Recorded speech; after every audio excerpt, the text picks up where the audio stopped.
A recent headline read, 14-year-old boy molests young girls or boys, not reported until he is 26. Unfortunately, that type of headline is all too familiar to citizens of the United States. Something like that happens in cities across the country, not once, but several times a day. It is very unfortunately one of the things that is truly wrong with our society, our country, and our lives. In fact, it is so commonplace that on its own, it no longer raises our blood pressure. The horror of anyone sexually abusing anyone has simply become just another source of noise. Now change the headline. 14-year-old Christian molests young girls or boys, not reported publicly until he is 26. Forget the molestation.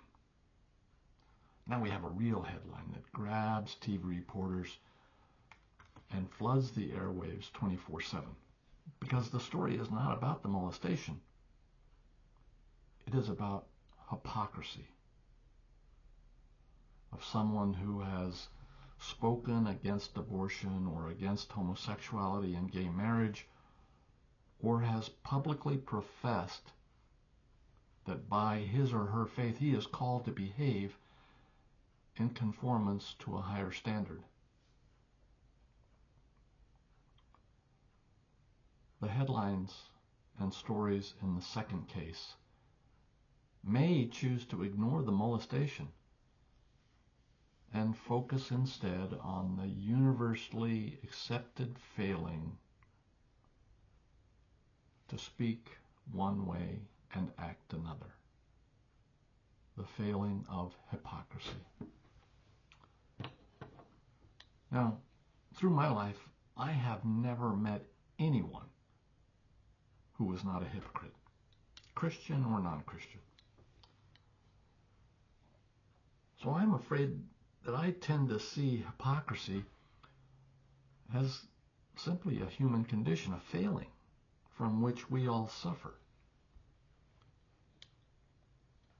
Our hypocrisy can lead to truly heinous actions, cover-ups, lies, duplicity can readily flow from hypocrisy. For Christians, hypocrisy will lead to damnation without question. Yet either a headline and the news reports attending them should focus our attention not on the hypocrisy of anyone, Christians or non-Christians, but on the tragedy, the horror of sexual molestations, the horror of their effects on the victims of that molestation. Follow-on stories on the evil actions cascading from hypocrisy, the possible lies, cover-ups, and duplicities are appropriate. But limiting the headlines to the implied or expressed hypocrisy of anyone, Christians or non-Christians, is somewhat akin to decrying humans who lack courage, or who lust, or who prevaricate, or who dawdle, or who procrastinate.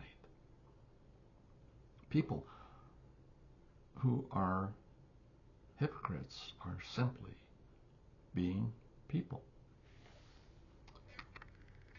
This leads, I think, to an interesting question. Why does it seem that hypocrisy has become the last great sin, when before, until recently, it was simply seen as a weakness, a regrettable human condition? I think there are a couple of reasons. In our increasingly morally relativistic society, hypocrisy, like procrastination or cowardice, is remarkably non-relative. It is pretty simple and straightforward. If you say one thing and do another, though arguably unavoidable by humanity, you are a hypocrite. The simplicity and the non-relative nature of this weakness, like dawdling, makes it a perfect sin, easily seen, easily condemned. Similarly, the solution for hypocrisy is also simple and straightforward. All anyone has to do to completely avoid being a hypocrite is to have no standards. No standards for which you profess an intent to strive. See, when there are no virtues, no higher laws of behavior, no rules of etiquette to teach, to enforce, or to live to, there is no hypocrisy. In essence, then, hypocrisy is an acceptable sin. It is both non-relative and easy to solve. I think there's a third reason as well. The sin of hypocrisy is very easy to paint on others. People of faith, in particular Christians and Muslims and Jews, are easy targets because they, by faith and confession, profess that they are called to live to God-proclaimed standards and virtues. Standards and virtues that have been proven time after time over 4, 6, 8,000 years to be absolutely impossible to achieve. And yet they profess to try. And in fact, many profess to try and force those standards and virtues on others. Those who have solved their own human weakness of hypocrisy by simply abolishing standards and virtues that are not ordained by humans in some great and unattainable assemblage of naturally moral peers are eager, looking for the opportunity to label Christians and Muslims and Jews as hypocrites.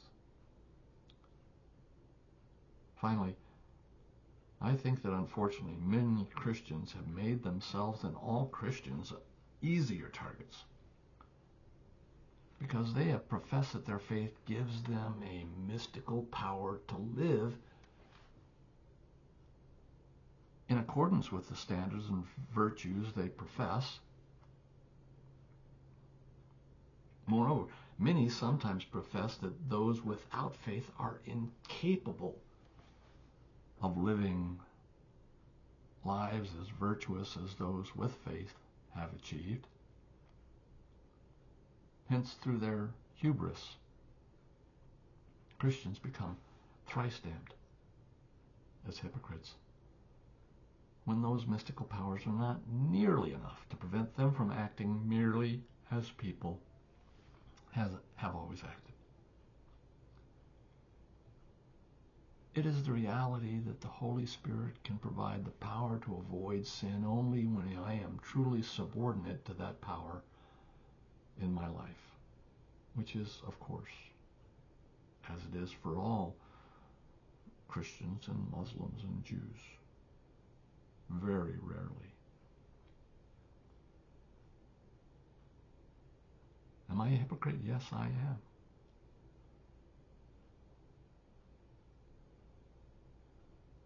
Am I able to achieve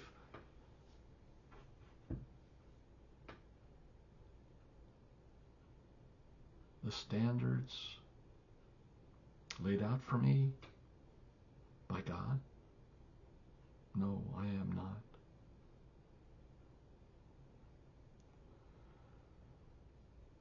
But it is the standards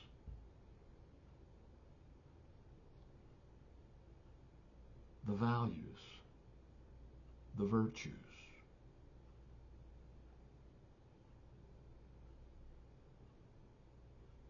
that need to be upheld, and not the hypocrisy of failing to achieve them. God bless you and keep you until we talk again.